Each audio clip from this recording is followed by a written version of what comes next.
Hola queridos estudiantes, esta es la última parte de la clase 1 de tejidos simples. Vamos a empezar con la parte de colénquima.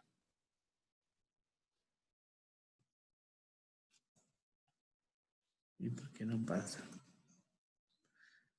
El colénquima, al igual que el parénquima, es un tejido simple, vivo y activo. Tiene células cortas y prismáticas con pared primaria, ciglignina, flexibles y brillantes. Esas características son muy fáciles de identificar porque en general la posición del colénquima es en estructuras jóvenes en desarrollo, de manera periférica, subepidérmica, en tallos, alrededor de los anillos, en los pecíolos, en las partes superficiales, en venas, en pedúnculos y en pedicelos, y algunas veces en tejidos reproductivos. Pueden asumir rasgos meristemáticos y posee propiedades mecánicas interesantes como extensión elástica, plástica y viscoelástica más particular debido a la alta proporción de celulosa que tienen las paredes primarias. Está afectado por factores externos como el viento, la agitación mecánica y se reutiliza y si se deteriora la planta. Esto significa que las condiciones ambientales, por ejemplo, de agitación o movimiento del viento, hace que la planta pueda ser inducida hacia la generación de más cantidad de tejido parenquimático. En el caso de las plantas que se tiolan, las plantas que se tiolan son aquellas en las cuales están crecidas en condiciones de un poco oscuridad o mucha oscuridad, pero que son de sol y tienden a estirarse y ponerse blanquecinas y muy débiles. Cuando la planta es cambiada de sitio a un sitio más soleado, el colénquima puede utilizarse para proveer el material para la construcción de nuevo tejido cuando la planta se está etiolando más bien. ¿Ok? La función es de sostén en órganos en crecimiento primario mayormente. El contenido es muy similar al parénquima, pueden tener diferentes tipos de organelas, incluso hasta cloroplastos y taninos. Y el origen es, pues, normalmente, debido generalmente a sus posiciones periféricas y subepidérmicas, es en el meristema fundamental y comen apio, que es de origen del procambio.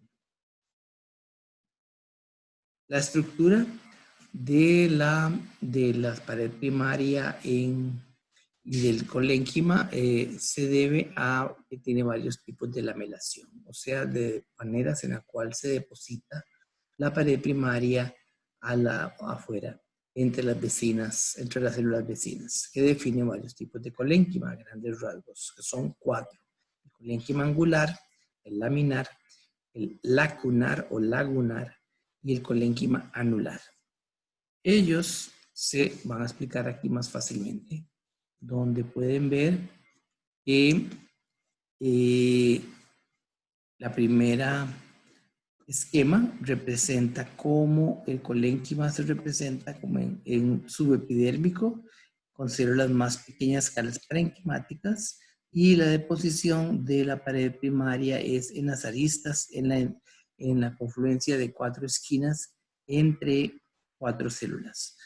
Esto es esquemáticamente. Aquí a la derecha vemos cómo se ve el microscopio de luz esa deposición. Aquí se ve claramente que estas células tienen estas 3 esquinas entre ellas y hay deposición de pared principalmente en las regiones de las esquinas.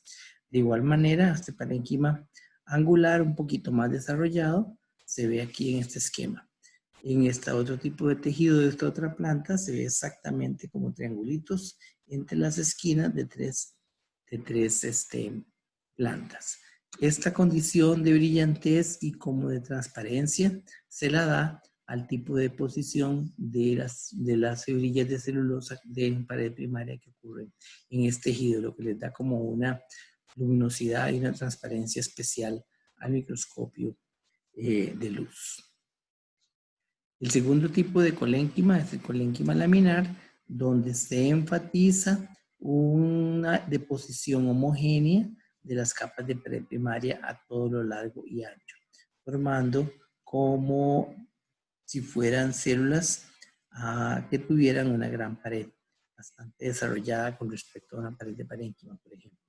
Aquí vemos exactamente en un tejido de un tallo un poquito más viejo cómo el colénquima laminar está jugando un papel en el sostén de estas estructuras jóvenes todavía cuando no han desarrollado suficiente madera. El tercer tipo de colénquima es el colénquima lacunar, en el cual de manera esquemática vemos que es básicamente es como un tipo laminar y anular, como vamos a ver en la siguiente diapositiva, pero que deja espacios sin rellenar de pared, produciendo lo que se llama el colénquima lacunar. Aquí se ve en algunas condiciones como el parénquima, lo que podría ser anular, desarrolla espacios formando colénquima lacunar. Y en esta fotografía de esta planta, un corte de una planta cerca de la epidermis, donde vemos que estas regiones marcadas con asterisco representan un colénquima bastante poco abundante, nada más 2 filas de células o una sola célula entre la epidermis y las células de colénquima de una sola fila de células, donde se desarrolla parénquima más o menos como laminar, pero dejando espacios intercelulares entre las aristas de las células, lo que da origen al colénquima lagunar. Y el cuarto, el colénquima anular, en el esquema general que estamos viendo aquí, como podemos ver, es un colénquima en el cual la célula desarrolla una gran cantidad de pared primaria translúcida alrededor de toda la superficie del protoplasma, produciendo como anillos. De manera, en microscopio de luz, de manera general, se pueden observar como esto, como se ve en muchas ocasiones en un corte transversal de zanahoria, o acá en el tallo de peperomia, vemos donde hay una deposición muy homogénea del colénquima alrededor de las hojas. En algunas regiones se ve como anular, en otras regiones parece angular, en este caso. La vida real, ¿verdad? Esto es como más angular, y en otras regiones de aquí, más separado entre ellos, se ve como anular. Aquí tenemos 4 esquemas en los que vemos este colénquima lagunar, colénquima angular, perdón, laminar, lacunar, y aquí tenemos una mezcla entre angular y lacunar. El tercer tipo de tejido típico en las plantas, especialmente en tallos jóvenes, es lo que llamamos esclerénquima. Viene de la palabra esclerénquima relacionado con lo que son las material esclerotizado, o sea, muy duro. Y tenemos 2 tipos generales de esclerénquima, las esclereidas y las fibras. Este es un tejido simple, también a pesar de eso, generalmente el esclerénquima no es típicamente en estructuras primarias un tejido que forme grandes áreas de solo ese tipo de célula, sino que es bastante típico conseguir pocas células regadas y esparcidas entre otros tejidos. Es un tejido simple con células de paredes gruesas, duras, muy elásticas, muy lignificadas, vivas o muertas a la madurez, dependiendo del estado de desarrollo de la planta. Es en el esclerénquima donde encontramos por primera vez el desarrollo o la aparición de células no vivas a la madurez y con deposición de lignina. Lo que les hace muy distintivas y los que hace muy especializadas para la función de resistencia mecánica y de soporte mecánico fuerte. Esas son las funciones principales y además de protección como estructuras como en semillas y cáscaras. El primer tipo de esclerénquima son las esclereidas, que son encontradas como pequeñas células cortas e isodraméticas y variables en forma. Una célula muy diferente dentro de un tejido se conoce como idioblasto. Entonces, en algunas ocasiones ustedes se pueden conseguir en los libros o en internet cortes transversales donde aparece la palabra idioblasto. Y algunas veces estos idioblastos son sencillamente esclereidas de algún tipo. En grupos y asociadas a elementos conductores son mucho más abundantes, especialmente en las regiones de los haces vasculares y en los grandes áreas de conducción de xilema y floema de tallos en crecimiento secundario, o sea, en madera. La posición del esclerénquima de las esclereidas puede tomar toda la planta, en el tallo, en la raíz, en la médula, en las áreas entre haces vasculares, que se llaman áreas interfasciculares, en mesófilo, cerca de las venas foliares y en pecíolos. Son muy translúcidas y transmiten entre un 40 a un 80% de luz, a pesar de la gran cantidad de lignina que pueden tener. En frutos son esenciales para el desarrollo de estructuras muy escleróticas y duras, como en las cubiertas o en las testas de las semillas o en las cáscaras y en los pericarpios de algunos frutos, como en los frutos de cedrela, carapa, lecitis, suitenia, o en las vainas de las leguminosas, que tienen unas vainas muy duras como las de carao o las de guava. Al mesocarpo de Annona y Pyrrhus, que tienen esas estructuras duritas, que son las que vamos a ver en el laboratorio el próximo miércoles. En la semilla, en la testa, encuentran un tipo de esclereida que se llama macroesclereida y osteosclereida, típico de algunas leguminosas arbóreas. También tenemos las braquiesclereidas, que son también llamadas células pétreas, que son cortas y gruesas, que las podemos encontrar en el pericarpo de las peras y de las guayabas. Las macroesclereidas, que son columnares, las osteosclereidas, que tienen forma de bordes ensanchados como un huesito, las astroesclereidas, que son ramificadas o estrelladas, y las tricoesclereidas, que son un poquito más alargadas, con ramas hacia los espacios intercelulares. Y las esclereidas más largas y estilizadas, que se le conocen como filiformes. El origen de todas estas células durante el desarrollo de cada tejido donde ellas se encuentran es, en general, a partir del meristemo fundamental, del desarrollo principal del meristemo del brote o de la raíz, pero también pueden tener origen protodérmico y vascular. La diferenciación está influenciada por la posición, la superficie interna o externa y por hormonas, o sea que también puede ser inducida mayor o menor cantidad de estas células dependiendo del ambiente en el que se desarrolle y de la posición dentro del cuerpo vegetal. Aquí tenemos algunas fotografías de ejemplo de cómo se ve un tejido de pera teñido para resaltar las pared secundaria de las células esclereidas tipo células pétreas, que son tipo braquiesclereida. Aquí un corte transversal de la semilla de frijol, esta es la parte de la carnosa del frijol, y esta es la parte de macroesclereidas. Estas son una serie de células muertas de pared muy gruesa, pegadas una juntita a la otra, formando una capa completa de esclereidas que se llaman macroesclereidas, que es lo que nosotros conocemos como el pellejito de cada uno de los frijoles. En el lirio acuático vemos que esta estructura a tipo idioblasto, se le llamaría acá, porque es una célula completamente diferente a todas las demás, en la cual se observa una gran astroesclereida o tricoesclereida en forma de como de cercha, manteniendo la estructura de estas hojas muy tiernas y muy suaves que viven sobre el agua. Todas, como estas coloraciones rojos, indican generalmente que tienen una gran cantidad de lignina en su pared secundaria. Y en este último corte de los mantos vemos idioblastos o esclereidas tipo tricoblasto, típicas también de plantas acuáticas.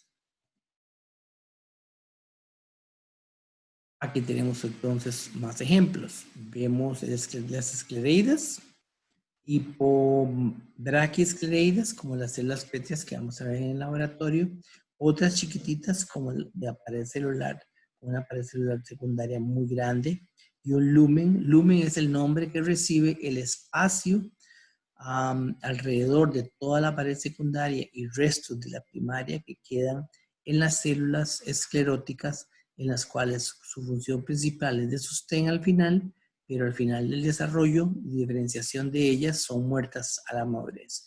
Y lo que queda es el lumen, o sea, el espacio, la luz, donde estaba situado el cuerpo de la célula, el puerto principal de la célula. Aquí tenemos ejemplos de cercanos de las esclereidas tipo astroesclereidas. Y por último, entramos en el último grupo de células tipo esclerénquima, que son las fibras. Habíamos dicho que son dos grandes grupos, las esclereidas y las fibras. Las fibras son células escleróticas altamente lignificadas, muy puntiagudas, alargadas, de paredes muy gruesas, secundarias y lignificadas, con muy poco lumen. Su desarrollo puede ser inducido por estrés mecánico o por hormonas también, como en madera o en plantas que están en continua agitación o en regiones de picos de montaña, por ejemplo, donde hay mucho viento. La posición de las fibras generalmente es en todas las estructuras, raíces, tallos, hojas y frutos, pero en general asociadas con el tejido vascular. El tejido vascular de todas las plantas generalmente tiene asociado, además de los elementos que conducen el agua, alrededor está sostenido formando fibras muy fuertes por fibras de esclerénquima que no son conductoras. ¿Okay? Los tipos, la clasificación de las fibras, como las vemos aquí al lado, son fibras hilares, o sea, asociadas al xilema, fibras extracilares que se encuentran fuera del xilema, como las fibras floicas en el floema, o fibras corticales que están en la parte externa de hojas y de tallos. Y las fibras pericíclicas que están exactamente rodeando los haces vasculares grandes de algunas plantas, como en hoja, con algunos tallos. Los tipos por su estructura son libriformes, como la que se encuentra señalada acá. La fibrotraqueida, que son como variedades parecidas a estas tres, que son de diferente longitud, diferente grosor y diferente grado de apertura de la puntuación, como vimos en la última clase de pared celular, tienen puntuaciones.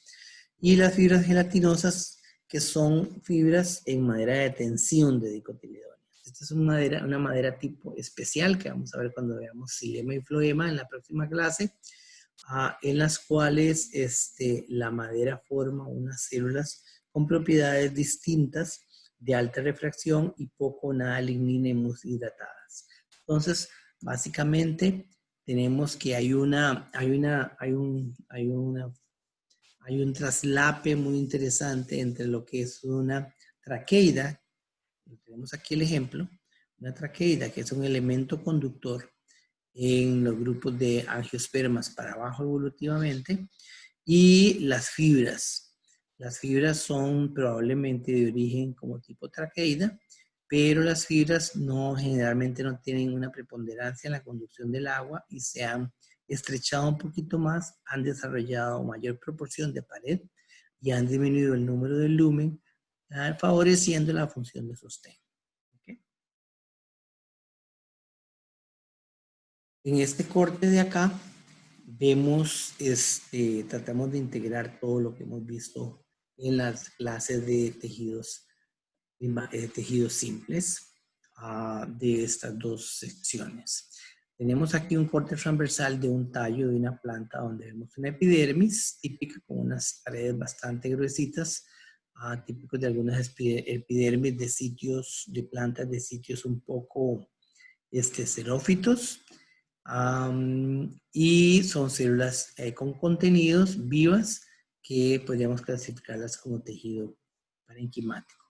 Inmediatamente debajo de ellas tenemos una serie de fibras corticales. Esto es probablemente un corte transversal de un bejuco, probablemente chayote o cucurbita, en el cual inmediatamente debajo de la epidermis tenemos un anillo porque da toda la vuelta, un anillo de fibras corticales de origen del córtex, esta región entre la epidermis y esta región donde empiezan los haces vasculares se llama el córtex de los tallos jóvenes. De ahí la palabra cortical, viene de la corteza.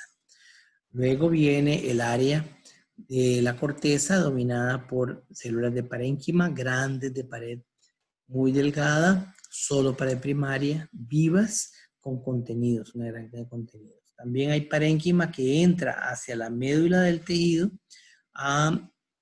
formando esos espacios entre A y A que se llaman regiones interfasciculares, considerando esto un fascículo y este otro fascículo, o sea, entre un haz y otro.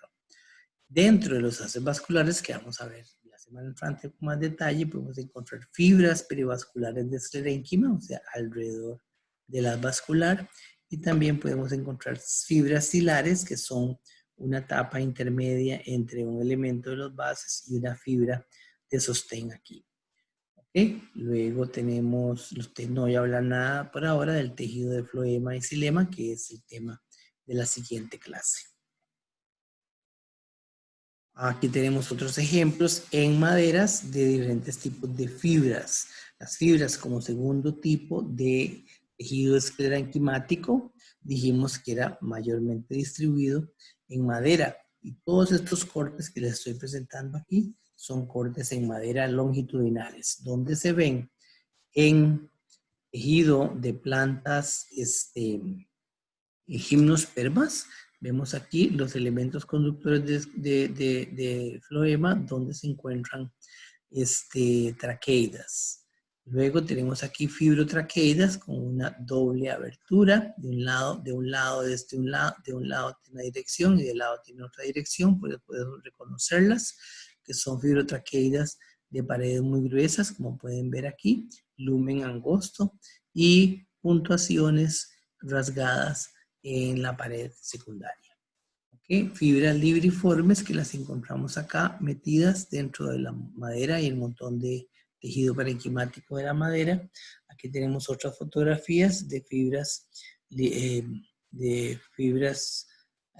fibrotraqueidas, y aquí tenemos un esquema de la evolución como está en este dibujo de acá, exactamente a partir de una traqueida. Tenemos una fibrotraqueida con diferente grado de cierre y abertura de las puntuaciones. ¿Okay? Y este dibujito de acá indica el grado de deposición de pared secundaria de las puntuaciones presentes en las paredes laterales de estas células tipo fibras. ¿Okay? Aquí vemos que hay una puntuación rebordeada típica de este tipo de estructura que es de conductora, pero si se cierra más o se abre solamente de un lado y de otro o solamente de un lado, tenemos la formación de las fibrotraqueidas con diferente grado de cierre y probablemente diferente grado de aparición de diámetro del lumen, orientando esa evolución de la deposición de la pared secundaria hacia el énfasis más bien en sostén que en conducción de agua o almacén de agua. Aquí tenemos otros ejemplos de las fibras, cómo se ve las fibras en las hojas de de la lengua de suegra, donde vemos que nosotros podemos, como decimos en Costa Rica, esmechar un poco la hoja y aparecen las fibras que son las fibras rodeando a los elementos conductores. En esta fotografía de aquí es el corte grueso que vemos en un tipo de esta especie de yuca, elefantipis o yuca guatemalensis, que son típicas de esta región centroamericana. Y aquí vemos un detalle del corte, cómo se ve y el detalle aquí de cómo se ve la cantidad de fibras perivasculares en los haces vasculares de las hojas de la flor, de las hojas del arbolito de flor de Itao. Otros ejemplos acá, en dracaena o dracina, que son muy cultivadas y también son una fuente de exportación de plantas ornamentales aquí en Costa Rica hacia el exterior. Tenemos que en las hojas tenemos algunas regiones de haces completos, no vasculares, pero haces de fibras puras en el córtex o en la región del parénquima fotosintético de las hojas. En este carro aquí tenemos el mismo, las fibras libriformes de la madera, las fibras floicas. Este es un acercamiento del límite entre la parte de xilema y floema en el corte transversal de la madera de una planta del género Tilia. En ella se nota que cada uno de los años en que va creciendo en diámetro el árbol va produciendo una fila de fibras rojas de paredes muy gruesas y lumen muy angosto, que son las fibras que se encuentran en el crecimiento secundario del floema secundario de esta madera de tilia. Los haces de fibras en las hojas de yuca, ¿no? Que ya la habíamos visto como muy parecida a como se ve en dracina, se ve en yuca en elefatipes, que lo vimos en la minilla anterior. Los tejidos simples pues, son sumamente importantes porque representan la acumulación de un montón de sustancias de reserva y son los que almacenan, por ejemplo, las papas, la yuca, todos los tejidos que nosotros nos comemos en los pericarpos de los frutos, pero las fibras también son muy importantes económicamente porque tienen diferentes características que tienen diferentes usos en la industria de la ropa, en la industria textilera, en la industria del papel, que las hacen sumamente importantes. Y hay plantas con mayor o menor proporción de producción de fibras y hay plantas con mayor o menor proporción de fibras de calidad. Y la calidad es lo que lo hace a los diferentes tipos de plantas fibrosas atractivas para el mercado. Entonces podemos clasificar a las fibras como altas, duras y fibras blandas. Las fibras duras son las de alta lignina y mayormente presentes como en hojas de monocotiledóneas. Y las fibras blandas que tienen poco o nada de lignina y son más típicas de las dicotiledóneas. De acuerdo con otras características, por ejemplo, las fibras silares, todas las fibras de la madera dentro de las maderas de las plantas, son las utilizadas para la producción de pulpa para papel. Entonces, las propiedades de todos esos tipos de fibras duras, blandas y silares pueden ser probadas por su densidad, longitud y tensión. Y se hacen experimentos en este tipo de aparato que está acá, que permite clasificarlas dependiendo de esos rasgos mecánicos que son muy útiles para saber la suavidad de un tejido o si van a soportar algún peso o un mecate hecho de fibras naturales que va a soportar cierta cantidad de tensión o presión. En este cuadro de acá vemos la comparación de la fortaleza de algunas fibras vegetales. Aquí tenemos el Corchorus, que es una malva, el Linum, que es el famoso lino, una linácea, el Agave cisalana, que es un ágave, Cannabis sativa, el cáñamo, la Phoenix dactilífera, que es una palma de la familia Arecaceae, y el árbol de coco, la fibra de las hojas de coco y del fruto de coco. Y aquí vemos que el valor representado en barras horizontales en este gráfico va desde 0 hasta 800 en la fortaleza específica de las fibras que se miden en ciertas condiciones estándar. Vemos que el linum es el que tiene el valor más alto, seguido por el jute y por el hemp, o sea, el cáñamo de cannabis sativa. Entonces, esas diferentes características le dan diferentes salidas en el comercio a las fibras que se pueden conseguir de las plantas. Aquí tenemos otro ejemplo de los tipos de mecate que se pueden producir de algunas fibras de una manera un poquito más artesanal, como por ejemplo, vean el mecate de agave, el mecate que se puede producir de las hojas de la piña, el cáñamo, que es la planta de la marihuana. Hay variedades de cáñamo que son muy pobres en compuestos químicos secundarios tipo cannabanina y tienen una fibra muy fina. Ahí es utilizada y crecida para producir telas a partir de las fibras de los tallos de estas plantas. El agave cisalana, que produce también una fibra muy interesante. El banano puede producir mecate. Y también se puede producir mecate de la lengua de Sansevieria, el género de la lengua de suegra que todos conocemos y sembrado en todo lado aquí en el Valle Central. Otras plantas productoras de fibras, como tenemos el coco, la bromelias, ese tipo de mecate, y la palma datilera también tiende a producir con sus hojas en regiones africanas material para cestería. A manera de ir terminando con esto, podemos ver aquí otro resumen general sobre los tejidos que estamos viendo, tejidos simples. Tenemos de tejidos simples acá, tejido de parénquima, es la epidermis parenquimática. En esta esquina de acá, como si fuera la esquina de una basa de un edificio, tenemos el colénquima. También tenemos unos cascos corticales de fibras asociados con la parte del córtex antes de empezar el floema.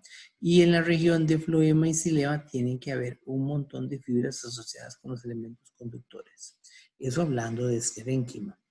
Hablando de parénquima, tenemos parénquima acá, parénquima cortical, parénquima cortical y parénquima medular acá, con células muy grandes, con espacios aéreos bastante grandes.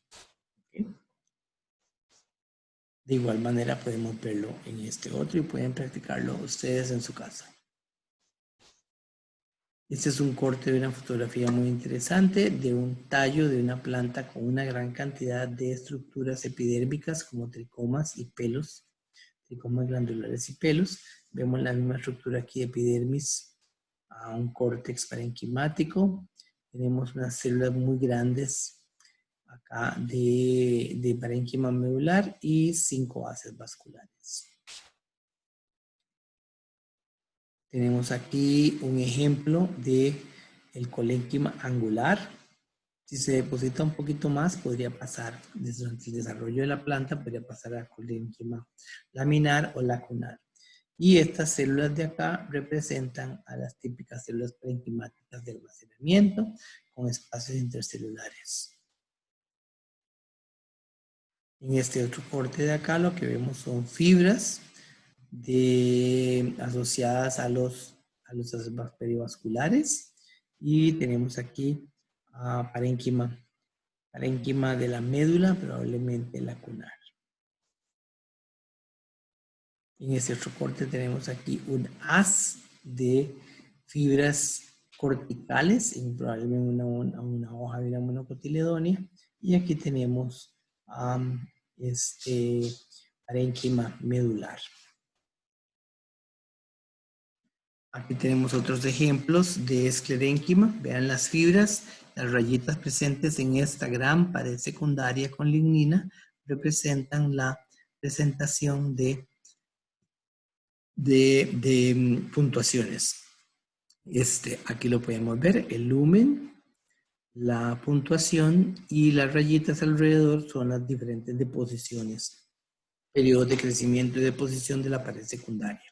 El lumen, como habíamos dicho, es el espacio interno, hueco normalmente, en las células de esclerénquima individuales o compañeras, aquí formando todo un tejido, de células que a la madurez generalmente son muertas. En el caso de una fibra libriforme, donde completamente desaparece el lumen para dar origen a una estructura completamente uniforme y muy resistente de pura pared secundaria.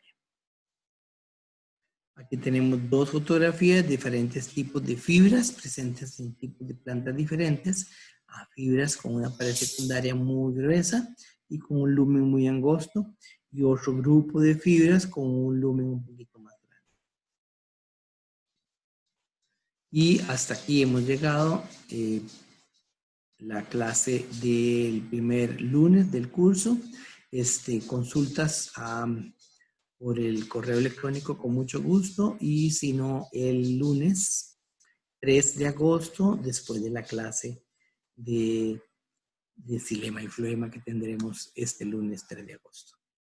Hasta luego y que puedan ir estudiando desde ahora. Hasta luego.